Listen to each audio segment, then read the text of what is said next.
प्रायोजक हैं cancer healer centre, new beginning. Rajasthan की राजनीति में पूर्व मुख्यमंत्री अशोक गहलोत अब सियासत के जादूगर से सियासत के सिकंदर बनने की राह पर चल पड़े हैं। ऐसा हम किस लिए कह रहे हैं ये आपको बताएंगे आगे, लेकिन उससे पहले ये जान लेते हैं कि आज के सवाल क्या हैं। सबसे पहला सवाल यह है कि राजस्थान की राजनीति में क्या कुछ बड़ा होने वाला है। दरअसल राजस्थान में जिस तरीके से मुलाकातों के दौर चल रहे हैं, जिस तरह से मंत्रियों के बयान सामने आ रहे हैं, उससे लग रहा है कि कहीं ना कहीं राजस्थान के सियासी परिधि में कुछ बड़ा घटनाक्रम होने की दिशा में है। दूसरा सवाल, पूर्व मुख्यमंत्री अशोक गहलोत क्या प्लान बना रहे हैं। दरअसल पूर्व मुख्यमंत्री नई सरकार, बीजेपी की सरकार बनने के बाद से थोड़ा सा लाइमलाइट से बाहर चले गए थे। ऐसा लग रहा था और राजनीतिक पंडित ये कहने लगे थे कि अशोक गहलोत साहब का जो राजनीतिक करियर है वो अवसान की तरफ यानी ढलान की तरफ चल पड़ा है।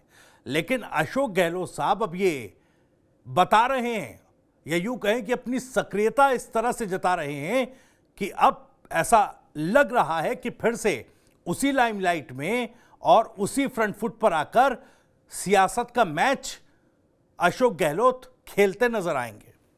तीसरा सवाल, सतीश पुनिया की मुलाकातों ने क्यों ध्यान खींच लिया है। सतीश पुनिया साहब बीजेपी के पूर्व प्रदेश अध्यक्ष मुलाकात पर मुलाकात कर रहे हैं।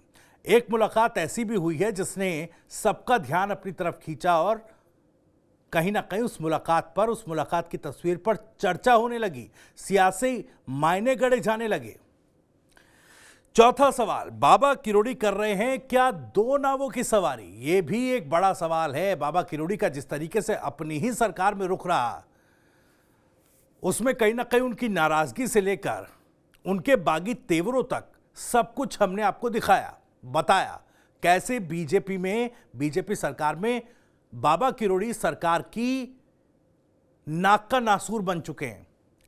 बीजेपी के लिए मुश्किल था कैसे बाबा किरोड़ी को मैनेज किया जाए, लेकिन क्या अब बाबा किरोड़ी नया खेल खेल रहे हैं। क्या वो दो नाव की सवारी कर रहे हैं। इन्हीं सब सवालों के जवाब टटोलने की कोशिश करेंगे। वीडियो में आगे बढ़े उससे पहले आपको बता दें, राजस्थान की राजनीति, उसके सटीक विश्लेषण और अंदर की खबरें दिखाने वाला स्पेशल शो इनसाइड स्टोरी के साथ मैं हूं भविष्य त्यागी। तो चलिए बताते हैं आपको कि किस तरीके से पूर्व मुख्यमंत्री अशोक गहलोत वापस से सक्रिय हो रहे हैं। दरअसल राजस्थान की राजनीति में जहां अब कांग्रेस के लिए युवा चेहरों की तरफ देखा जाने लगा था, और युवा चेहरों से मेरा मतलब छात्र नेताओं से नहीं है, युवा नेताओं से नहीं है, बल्कि मेरा मतलब उन नेताओं से है जिनको युवा नेता राजस्थान कांग्रेस में कहा जाता है। मसलन सचिन पायलट। यह कहा जाने लगा था कि अब जब 2023 में कांग्रेस चुनाव हारी है तो अब कहीं ना कहीं सचिन पायलट का दौर शुरू हो गया है राजस्थान में, और आने वाला जो चुनाव होगा वो सचिन पायलट के चेहरे पर लड़ा जाएगा। और आने वाले समय में अगर कांग्रेस की सरकार बनती है तो मुख्यमंत्री का चेहरा सचिन पायलट होंगे। लेकिन अब जिस तरीके से पूर्व मुख्यमंत्री ने अपनी सक्रियता बढ़ाई है, उन्होंने बता दिया कि अभी वो जिंदा हैं। जिस तरीके से एक फिल्म बनी थी टाइगर जिंदा है, मुख्यमंत्री भी ये बताने की कोशिश कर रहे हैं कि अभी वो जिंदा हैं। दरअसल सोशल मीडिया पर एक पोस्टर वायरल हो रहा है जिसमें हाल ही में रिलीज हुई फिल्म, सलमान खान की फिल्म सिकंदर के पोस्टर पर अशोक गहलोत चस्पा हैं। अशोक गहलोत की तस्वीर उस पोस्टर पर नजर आ रही है और सोशल मीडिया पर वो वायरल हो रहा है। उसमें 2028 का जिक्र भी किया गया है और लिखा गया है सिकंदर, यानी कि सीधा संकेत है कि 2028 का जो चुनाव होगा वो फिर एक बार अशोक गहलोत के चेहरे पर होगा। यह संकेत देने की कोशिश की गई है। अब इस पर राजनीतिक एक तरीके से चर्चा फिर से चल पड़ी कि कांग्रेस में फिर क्या उसी तरह की गुटबाजी, पायलट गहलोत की अदावत फिर से मुखर होगी क्या, वो फिर से एक अदावत सतह पर आती दिखेगी क्या। क्योंकि जाहिर तौर पर कांग्रेस में अब केवल गहलोत और सचिन पायलट की अदावत नहीं है। राजनीतिक पंडित ये मानते हैं कि चुनाव कांग्रेस जब से हारी है राजस्थान में, उसके बाद से राजस्थान कांग्रेस के भीतर कई धुरी और बन गई है, कई धड़े बन गए हैं, जिसमें कहा तो ये तक जाने लगा था कि एक तरफ सचिन पायलट और अशोक गहलोत हैं, तो दूसरी तरफ टीकाराम जूली और कांग्रेस के प्रदेश अध्यक्ष गोविंद सिंह डोटासरा भी हैं। लेकिन जिस तरीके से अशोक गहलोत अब सक्रिय होकर सब कुछ मैनेज करते नजर आ रहे हैं, वो कहीं ना कहीं उनकी मौजूदगी का एहसास जरूर राजनीति में करा रहा है। दरअसल आपको याद होगा, इससे पहले जब विधानसभा में कॉन्फ्लिक्ट हुआ मंत्री अविनाश गहलोत की टिप्पणी पर, उसके बाद गोविंद डोटासरा समेत 6 विधायकों का निलंबन हुआ। हालांकि वो निलंबन बाद में वापस लिया गया, लेकिन वो कॉन्फ्लिक्ट कई दिनों तक चला। एक तरीके से कहा जाए तो विधानसभा का सत्र ठप पड़ गया, सरकार और विपक्ष के बीच गतिरोध बनकर रह गया। वो बर्फ जम गई कि आगे ये कार्रवाई कैसे बढ़े। लेकिन इस बर्फ को पिघालने में सबसे बड़ी भूमिका यूं तो टीकाराम जूली की बताई जा रही है, क्योंकि उन्होंने सदन में आकर खेद भी प्रकट किया, जिस पर गोविंद डोटासरा नाराज हो गए, जो सियासी चर्चाओं में आया। और कई दिनों तक गोविंद सिंह डोटासरा निलंबन बहाल होने के बावजूद सदन में नहीं पहुंचे थे, क्योंकि वो नाराज थे। टीकाराम जूली ने आखिर ये कदम उठाया तो क्यों उठाया? कहा जा रहा है कि ये सब कुछ जो हुआ, ये कॉन्फ्लिक्ट जो दूर हुआ, वो कहीं ना कहीं पूर्व मुख्यमंत्री अशोक गहलोत के इशारे पर हुआ। उन्होंने टीकाराम जूली से फोन पर बातचीत की, उन्होंने मुख्यमंत्री भजनलाल शर्मा से बातचीत की और पूरे मामले का निपटारा करवाया।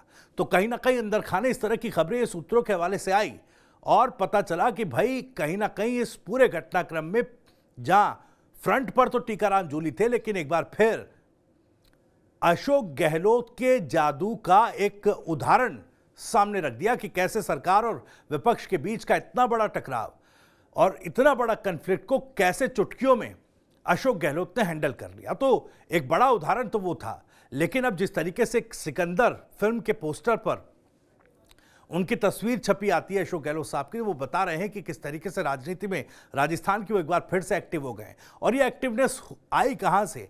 दरअसल जब कॉन्फ्लिक्ट दूर किया गया, तो मैंने जैसे बताया कि टीकाराम जूली जो नेता प्रतिपक्ष हैं और मुख्यमंत्री साहब से भी फोन पर चर्चा हुई है। ये अंदर खाने जो खबरें हैं वो निकलकर सामने आई और ये कहा जाने लगा कि जिस तरीके से सत्ता में रहते हुए अशोक गहलोत साहब साठगांठ से सरकार चलाते थे, जो आरोप उन पर लगते थे, जो भाई बहन की एक जोड़ी राजस्थान में पूर्व मुख्यमंत्री वसुंधरा राजे और अशोक गहलोत साहब के लिए कही जाती है, उसी तरह की नई इक्वेशन मुख्यमंत्री भजनलाल शर्मा के साथ अशोक गहलोत साहब ने बनाई है। उस वक्त ये बातें कही जाने लगी थी। अब देखिए, क्योंकि सक्रिय नहीं दिखाई दे रहे थे, अब कहीं ना कहीं एक जुगलबंदी, भले ही आरोप प्रत्यारोप की है, लेकिन एक जुगलबंदी मुख्यमंत्री और पूर्व मुख्यमंत्री अशोक गहलोत के बीच भी दिखाई दे रही है।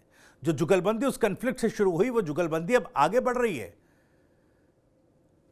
उसका उदाहरण यह है कि अभी हाल ही में मुख्यमंत्री भजनलाल शर्मा ने अशोक गहलोत पर निशाना साध दिया।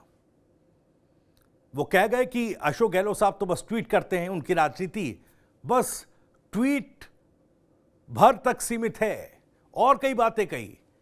उसके बाद अशोक गहलोत साहब ने 2022 का एक ट्वीट भजनलाल शर्मा का, उसको कोट करके उन पर निशाना साधा। पहले सुनिए मुख्यमंत्री भजनलाल शर्मा ने क्या कुछ कहा, फिर आगे बढ़ते हैं।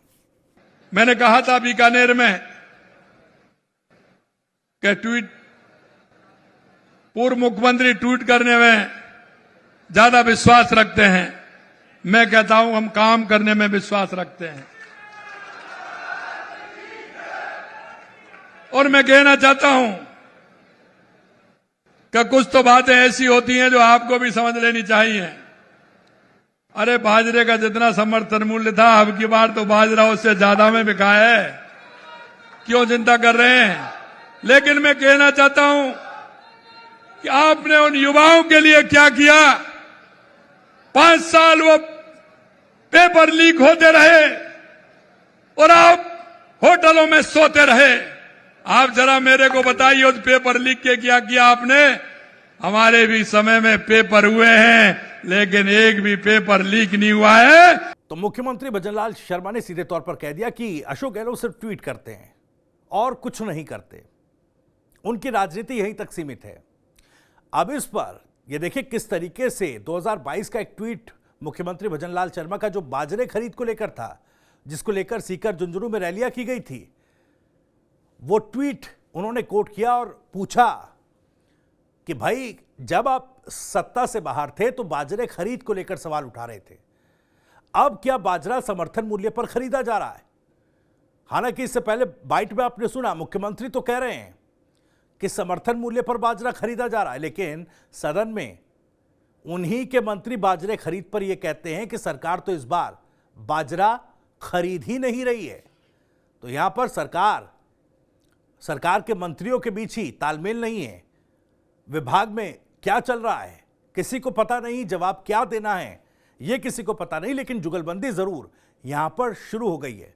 अब देखिए, कई बड़े मसले रहे जिन पर कांग्रेस सरकार को घेरती रही, लेकिन कहीं ना कहीं इस तरह के सॉफ्ट मुद्दों पर मुख्यमंत्री भजनलाल शर्मा अशोक गहलोत साहब पर निशाना साध रहे हैं और इसी तरह के सॉफ्ट मुद्दों पर काउंटर अशोक गहलोत साहब कर रहे हैं। तो कहीं ना कहीं सरकार और विपक्ष के तौर पर जो चेहरे सबसे बड़े निकलकर सामने आ रहे हैं वो अशोक गहलोत साहब और मुख्यमंत्री भजनलाल शर्मा का है। अब कहीं ना कहीं जो जद्दोजहद गोविंद सिंह डोटासरा ने सदन में की, किस तरीके से अविनाश गहलोत की टिप्पणी पर भड़क गए, उन्होंने स्पीकर के डायस तक जाकर हंगामा किया जिस पर उनका निलंबन हुआ, उन्होंने धरना दिया, सदन के बाहर एक और विधानसभा अपनी चलाई। तो इस तरह की तमाम चीजें हुई जो हार्डकोर मुद्दे जिन पर बीजेपी सरकार को कांग्रेस राजस्थान में घेरती है, उनसे इतर सॉफ्ट मुद्दों के सहारे पर यह जुगलबंदी आगे बढ़ रही है। अब ये जुगलबंदी और कितनी आगे बढ़ेगी और किस तरीके से अशोक गहलोत अपना सिक्का एक बार फिर जमाते राजस्थान की सक्रिय राजनीति में नजर आएंगे, चूंकि जैसा मैंने पहले कहा कि अब वो सियासत के जादूगर से इतर राजस्थान की राजनीति के सिकंदर बनने की राह पर चल पड़े हैं। उधर बीजेपी के लिए भी एक मुश्किल है, मुश्किल वही पुरानी जिसका नाम लेने से बीजेपी आजकल डर रही है। उसमें बड़ा नाम बाबा किरोड़ी का है। बाबा किरोड़ी जिन्होंने अपनी ही सरकार में पहले मंत्री पद से इस्तीफा दिया, 9-10 महीनों से वो इस्तीफा स्वीकार नहीं हुआ, बाबा एक बार फिर पलटी मार रहे हैं। बाबा ने कह दिया कि भाई मैं सरकार में हूं, लेकिन उनकी बातों के बीच में जो अलग अलग जगहों पर अलग अलग तरह के बयान बाबा किरोड़ी दे रहे हैं, उसमें यह सवाल उठ रहा है कि क्या बाबा किरोड़ी दो नाव की सवारी कर रहे हैं क्या, और क्या दो नावों की सवारी करना बीजेपी के लिए और फजीहत की स्थिति खड़ा करेगा क्या? क्योंकि इससे पहले बाबा किरोड़ी ने सवाई माधोपुर में इशारों में सरकार पर इस तरीके से कटाक्ष किया कि कहीं ना कहीं विपक्ष को एक मुद्दा मिल गया। विपक्ष लगातार भजन सरकार को पर्ची की सरकार कहकर आरोप लगाती रही।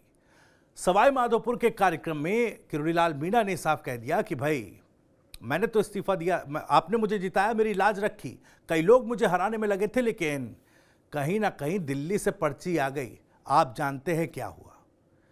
दूसरी तरफ कोटा में वो कह रहे हैं, कोटा में वो नरेश मीणा जैसे मुद्दों पर पलटी मार रहे हैं और कह रहे हैं कल तक जिन समरावता वासियों की रिहाई के लिए वो जेल में जाकर मुलाकात कर रहे थे, अब वो कोटा में कहते नजर आ रहे हैं कि उनका फैसला कोर्ट से होगा। तो सरकार के साथ भी और सरकार के खिलाफ भी अप्रत्यक्ष तरीके से बाबा किरोड़ी का रवैया ठीक उसी तरीके से है जैसे मानो कि वो दो नाव की सवारी कर रहे हैं। अब ये कितना हानिकारक बाबा की राजनीति के लिए होगा या कितना लाभदायक होगा, कितना नफा कितना नुकसान, या इस पर बीजेपी के भीतर ही होगा सियासी घमासान, ये तमाम सवाल हैं। इन्हीं सवालों के साथ इस इनसाइड स्टोरी में इतना ही। वीडियो और जानकारी पसंद आई हो तो वीडियो को लाइक करें, ज़्यादा से ज़्यादा शेयर करें। आप भी इस मामले पर कुछ कहना चाहते हैं तो कमेंट बॉक्स आपके लिए खुला हुआ है। अपनी बात, अपना सवाल, अपनी राय कमेंट बॉक्स के जरिए आप हम तक पहुंचा सकते हैं। और राजस्थान से जुड़ी और भी तमाम खबरों को सबसे पहले जानने के लिए सब्सक्राइब जरूर कर लीजिए TV9 राजस्थान। नमस्कार। प्रायोजक हैं cancer healer centre, a new beginning.